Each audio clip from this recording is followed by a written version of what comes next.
തിരുവനന്തപുരത്ത് നിങ്ങളുടെ കയ്യിൽ ആക്രി സാധനങ്ങൾ ഉണ്ടെങ്കിൽ www.scrapset.com എന്ന വെബ്സൈറ്റിൽ ഉടനെ തന്നെ ബുക്ക് ചെയ്യുക.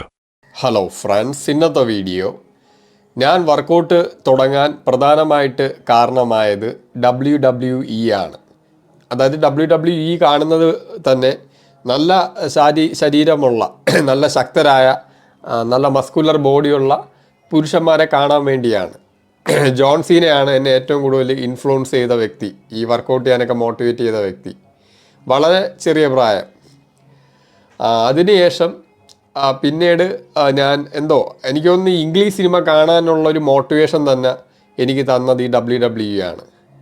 WWE എന്തെന്ന് പോലും അറിയത്തില്ല. എൻ്റെ വീട്ടിൽ TV ഇല്ല. TV ഉണ്ട്, അത് മറ്റേ ബ്ലാക്ക് ആൻഡ് വൈറ്റ് TV ആണ് അന്നത്തെ കാലത്ത്.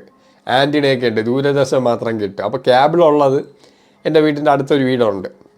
അപ്പോൾ അവിടെ 2 ചേട്ടന്മാരുണ്ട്. അപ്പോൾ അവരാണ് ഈ 10 സ്പോർട്സ് എന്നുള്ള ചാനലിൽ ഇത് കാണുന്നത്, WWE.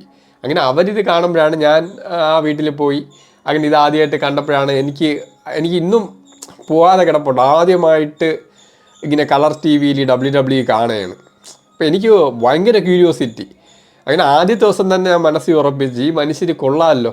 അതായത് നമ്മൾ ഒരു കുട്ടിയായിരുന്ന സമയത്ത് ഞാൻ എൻ്റെ ചുറ്റുപാട് നോക്കുമ്പോൾ എല്ലാ സാധാരണക്കാർ, പക്ഷേ ഈ WWE-യിലുള്ള ആളുകൾ സാധാരണ നമ്മൾ പുറത്ത് കാണും പോലെയല്ല. അവർ ഭയങ്കര ശക്തരാണ്, ഭയങ്കര സ്ട്രോങ് ആയിട്ടുള്ള മസിൽസ് ഉണ്ട്. എൻ്റെ ഏറ്റവും ഫേവററ്റ് ജോൺ സീനയായിരുന്നു. എൻ്റെ കൂടെ സ്കൂളിൽ പഠിച്ച പയ്യന്മാർക്ക് അറിയാം, ഞാൻ എപ്പോഴും ജോൺ സീനയെക്കുറിച്ച് ഇങ്ങനെ പറഞ്ഞുകൊണ്ടിരിക്കും. അന്ന് ഞാൻ പറയും, ഞാൻ വലുതാകുമ്പോൾ ജോൺ സീനയെ പോലെ ആകും, അതുപോലെ ബോഡി സെറ്റാക്കും, അതിനുവേണ്ടി ഞാൻ വളരെ ഹാർഡായിട്ട് ട്രെയിൻ ചെയ്യുന്നുണ്ടെന്നൊക്കെ എൻ്റെ കൂടെ പഠിച്ച കൂട്ടുകാർക്കൊക്കെ അറിയാം.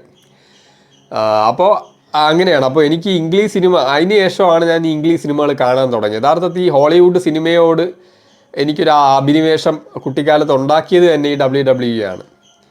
പിന്നെ ഇംഗ്ലീഷ് സിനിമകൾ കാണാൻ തുടങ്ങി. ഇംഗ്ലീഷ് സിനിമകൾ കാണുമ്പോൾ എൻ്റെ അളവുകോൽ എന്തെന്നറിയാമോ? സാധാരണ ആളുകൾ സിനിമ കാണുമ്പോൾ അത് ആക്ഷനാണോ, കോമഡിയാണോ, റൊമാൻസ് ആണോ, സയൻസ് ഫിക്ഷൻ ആണോ എന്നൊക്കെയാണ് നോക്കുന്നത്. എൻ്റെ അളവുകോൽ സിനിമയിലെ നായകന് ബോഡി ഉണ്ടോ ഇല്ലേ. സിനിമയിലെ നായകൻ, അത് എന്ത് സിനിമയായാലും, ചിലപ്പോൾ വല്ല ബോറ് സിനിമയായിരിക്കും, പക്ഷേ സിനിമയിലെ നായകന് ബോഡി ഉണ്ടോ ആ സിനിമ ഞാൻ കുത്തിയിരുന്ന് കാണും.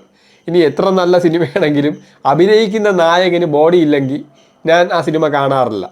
അങ്ങനെ ഒരു കാലഘട്ടം. ഇന്നത്തെ പോലെയൊന്നും അല്ല. ഇന്നിപ്പോൾ യൂട്യൂബും ഇതൊക്കെ ഉള്ളതുകൊണ്ട്, ഇൻ്റർനെറ്റൊക്കെ ഉള്ളതുകൊണ്ട്. അന്ന് അങ്ങനെയല്ല. ഇപ്പോൾ ഇംഗ്ലീഷ് സിനിമയൊക്കെ കാണുന്ന തന്നെ 5 രൂപയ്ക്കൊക്കെ വാടാക്കി കിട്ടും CD. പിന്നെ 5-10 10 രൂപ എടുത്ത് വാടാക്കി CD എടുത്ത് അത് കണ്ടിട്ട് തിരിച്ചു കൊണ്ട് കൊടുക്കും. അല്ലാതെയൊക്കെ ഈ സ്റ്റാർ മൂവീസിലും HBO-യിലൊക്കെ വരുന്ന മൂവീസ് തന്നെയാണ്. അപ്പോൾ അങ്ങനെ വല്ലപ്പോഴുമൊക്കെയാണ് വരുന്നത്. അപ്പോൾ ഈ നായകന് ബോഡി ഉണ്ടെങ്കിൽ ഞാൻ കുത്തിയിരുന്ന് കണ്ടുകൊണ്ടിരിക്കും. അപ്പോൾ ഇന്ന് ഈ കാണുന്ന എന്നെ ഞാനാക്കിയത് മൊത്തം തുടക്കം WWE-യും പിന്നീട് ഇംഗ്ലീഷ് സിനിമയിൽ ബോഡിയുള്ള നായകന്മാരാണ്. റാംബോ സിനിമയൊക്കെ എന്തു പറയാൻ, എപ്പോഴും കാണാൻ പറ്റില്ലല്ലോ. ഈ സ്റ്റാർ മൂവീസിലൊക്കെ വരുമ്പോൾ മറ്റേ ചില സമയത്ത് പാർട്ടായിട്ടിടും. ഫസ്റ്റ് ബ്ലഡ് പാർട്ട് 2, റാംബോ 3 അങ്ങനെയൊക്കെ ഇട്ടിട്ടുണ്ടോ, അടുപ്പിച്ച് കുത്തിയിരുന്ന 3ഉം കുത്തിയിരുന്ന് കാണും. കാരണം ബോഡി കാണാൻ വേണ്ടിയാണ്. അത് കാണുമ്പോൾ നമുക്ക് ആ ഒരു മോട്ടിവേഷൻ കിട്ടും.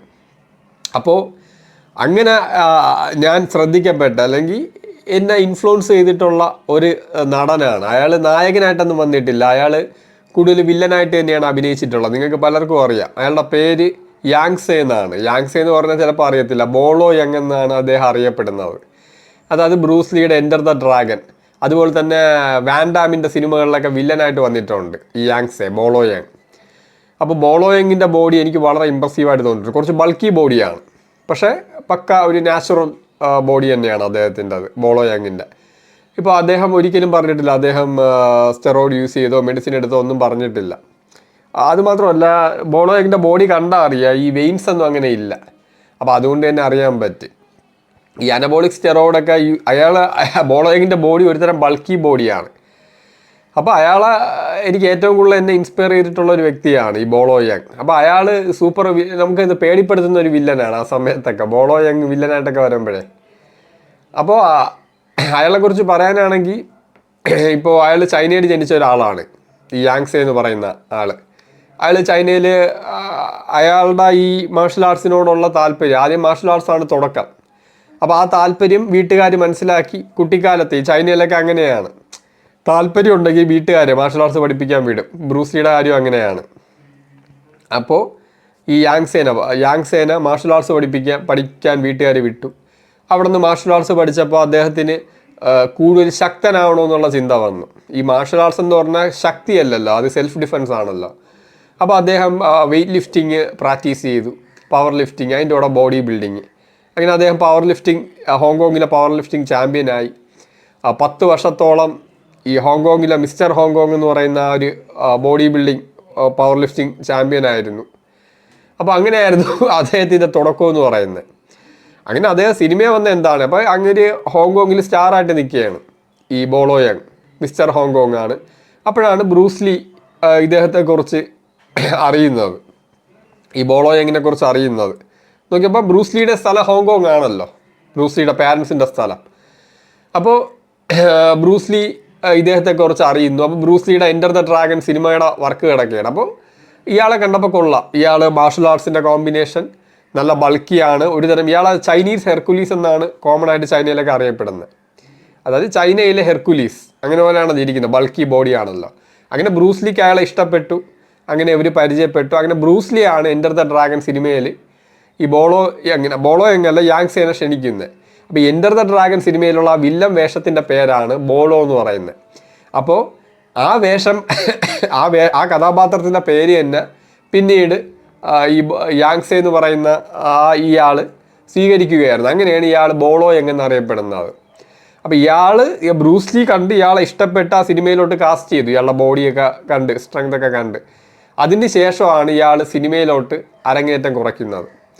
അപ്പോൾ അതിനുശേഷം നിരന്തരമായിട്ട് ഇയാൾക്ക് ഓരോ സിനിമയുടെ ഓഫറുകൾ വന്ന്, അതായത് ബ്രൂസ്ലിയുടെ കൂടെ ഒരു സിനിമയിൽ അഭിനയിക്കുക എന്ന് പറഞ്ഞാൽ പിന്നെ പറയേണ്ട ആവശ്യമില്ല അയാൾ രക്ഷപ്പെട്ടോ ഇല്ലേ എന്ന്. അങ്ങനെ ഒരുപാട് സിനിമകളിൽ അഭിനയിച്ചു, വാൻഡാമിൻ്റെ കൂടെ. പക്ഷേ കൂടുതൽ സൂപ്പർ വില്ലനായിട്ടാണ് അദ്ദേഹം അഭിനയിച്ചിരിക്കുന്നത്. അതായത് പേടിപ്പെടുത്തുന്ന ഒരു വില്ലനാണ് അദ്ദേഹം, നായകനായിട്ട് അങ്ങനെ ഒന്നും ചെയ്തിട്ടില്ല. പിന്നെ അദ്ദേഹത്തിൻ്റെ വർക്കൗട്ട് ഞാൻ ഈ പറഞ്ഞ പോലെ കോമ്പിനേഷനാണ്. അദ്ദേഹം ബോഡി ബിൽഡിങ്, അതിൻ്റെ കൂടെ മാർഷൽ ആർട്സ്, എല്ലാത്തിൻ്റെയും കൂടെ ഒരു മിക്സാണ്. പിന്നെ അദ്ദേഹത്തിൻ്റെ ഡയറ്റ് ഹൈ കലറി ഹൈ പ്രോട്ടീൻ ഡയറ്റാണ്. കലറിയും പ്രോട്ടീനും കൂടും, അതാണ് കുറച്ച് ബൾക്കായിട്ടിരിക്കുന്നത്. അയാളുടെ ഹൈറ്റ് യാങ്സയുടെ ഹൈറ്റ് 168 സെൻറ്റിമീറ്റർ, അതായത് 5.6, 168 സെൻറ്റിമീറ്റർ ഹൈറ്റും ബോഡി വെയ്റ്റ് 79 കിലോ, 79-80 കിലോയാണ്. അയാളുടെ ഏജ് ഇപ്പോൾ ഈ 2026 അയാൾക്ക് ഏജ്, ബോളോ യങ്ങിൻ്റെ ഏജ് നോക്കുകയാണെങ്കിൽ 80 വയസ്സാവും ഇപ്പോഴും. പുള്ളി ഹെൽത്തിയാണ്, ഇപ്പോഴും വർക്കൗട്ട് ചെയ്ത് പോകുന്നുണ്ട്. അതുമാത്രമല്ല, ബോളോ യങ്ങിൻ്റെ മക്കളും അദ്ദേഹത്തിൻ്റെ പാത തന്നെയാണ് പിന്തുടർന്നത്. കാരണം അദ്ദേഹത്തിൻ്റെ മോനാവട്ടെ മോളാവട്ടെ, ബോളോ യങ്ങിൻ്റെ മോൻ ഡേവിഡ് യങ്, അതുപോലെ തന്നെ ഡാനി യുങ് എന്ന് പറയുന്ന 2 ആൺമക്കളുണ്ട്. ഡാനി യുങ്ങിനെ കുറിച്ച് വലിയ അറിവൊന്നുമില്ല, അത് പേഴ്സണൽ ലൈഫിനെ കുറിച്ചൊന്നും. ബോഡി ബിൽഡിംഗ് മേഖലയാണോ എന്ന് അറിയത്തില്ല. പക്ഷേ ഫേമസ് ആയിട്ടുള്ളത് ഡേവിഡ് യങ്ങും ഡെബ്ര യുങ്ങുമാണ്, മോളാണ്. അപ്പോൾ ഈ മോനും മോളും ഈ അച്ഛൻ്റെ അതേ പാതയാണ് പിന്തുടർന്നത്, അതായത് ബോഡി ബിൽഡിംഗ് മേഖല. മോളെന്ന് പറയുന്നത് ബോഡി ബിൽഡിംഗ് ചാമ്പ്യൻ ആണ്. ഈ അയാളുടെ മോള് നാച്ചുറലാണ്, സ്റ്റെറോയിഡൊന്നും ഉപയോഗിച്ചുള്ള ബോഡി ബിൽഡിംഗ് അല്ല ഈ ഡെബ്ര യുങ് ചെയ്തത്. അതുപോലെ തന്നെ ബോളോ യങ്ങിൻ്റെ മോൻ, അയാൾ ബോഡി ബിൽഡറാണ്, അതുപോലെ നടനാണ് എന്നൊക്കെ അറിയപ്പെടുന്നുണ്ട്. അപ്പോൾ അച്ഛൻ്റെ പാത തന്നെയാണ് ഈ 2 മക്കളും പിന്തുടർന്നത്. അപ്പോൾ അതാണ് ഈ ബോളോ യങ്ങിനെ കുറിച്ച് പറയാനുള്ളത്. അപ്പോൾ ഈ മനുഷ്യൻ്റെ ഒരു ആബ്സല്യൂട്ട് ലെജൻഡ് തന്നെയാണ്. കാരണം അദ്ദേഹത്തിൻ്റെ ബോഡി ഒരു ഹെർക്കുലീസ്, ഒരു ബീസ്റ്റ് ബോഡി, ഒരു നാച്ചുറൽ ബീസ്റ്റിൻ്റെ ബോഡി തന്നെയായിരുന്നു. അപ്പോൾ അപ്പോൾ എന്നെ ഏറ്റവും കൂടുതൽ ആ മനുഷ്യനെ ആദ്യമായിട്ട് ഏത് സിനിമയിൽ കണ്ടതെന്ന് എനിക്ക് ഓർമ്മയില്ല. വാൻഡാമിൻ്റെ ഏതൊരു സിനിമയിലാണ് ഞാൻ കണ്ടത്.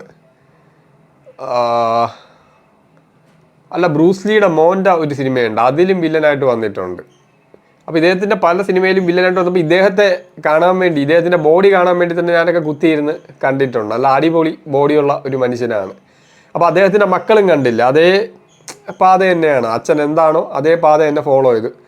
ആ ഡാനി യുങ് എന്ന് പറയുന്ന ഒരു മോൻ, അവരെ കുറിച്ച് എനിക്ക് അറിയത്തില്ല കൂടുതലൊന്നും, വലിയ ഫേമസ് ഒന്നുമല്ല. പിന്നെ ഇദ്ദേഹത്തിൻ്റെ പ്രൈവറ്റ് ലൈഫൊക്കെ ഫുൾ രഹസ്യമാണ്. ഇദ്ദേഹത്തിൻ്റെ ഭാര്യ ആരാണ് അതൊന്നും അദ്ദേഹത്തിന് പറയാൻ താല്പര്യമില്ല, രഹസ്യമായിട്ട് വെച്ചിരിക്കുകയാണ്. ഇതാണ് ഈ മനുഷ്യനെ കുറിച്ച് പറയാനുള്ളത്. അപ്പോൾ എന്നെ ഏറ്റവും കൂടുതൽ ശ്രദ്ധിക്കപ്പെട്ട ഒരു ശരീരമാണ് ഈ ബോളോ യങ് എന്ന് പറയുന്ന ഈ മനുഷ്യൻ്റെ. അപ്പോൾ ഇദ്ദേഹത്തെക്കുറിച്ചുള്ള നിങ്ങളുടെ അഭിപ്രായവും നിങ്ങൾ കമൻ്റ് അയയ്ക്കുക. അപ്പോൾ ഇതാണ് എനിക്ക് പറയാനുള്ളത്. അപ്പോൾ ഏറ്റവും മികച്ച ഒരു നാച്ചുറൽ ബോഡിയുള്ളൊരു മനുഷ്യൻ തന്നെയാണ് ഈ ബോളോ യങ്, അതാണ് എനിക്ക് പറയാനുള്ളത്. അപ്പോൾ ഓക്കെ ഫ്രണ്ട്സ്. See you.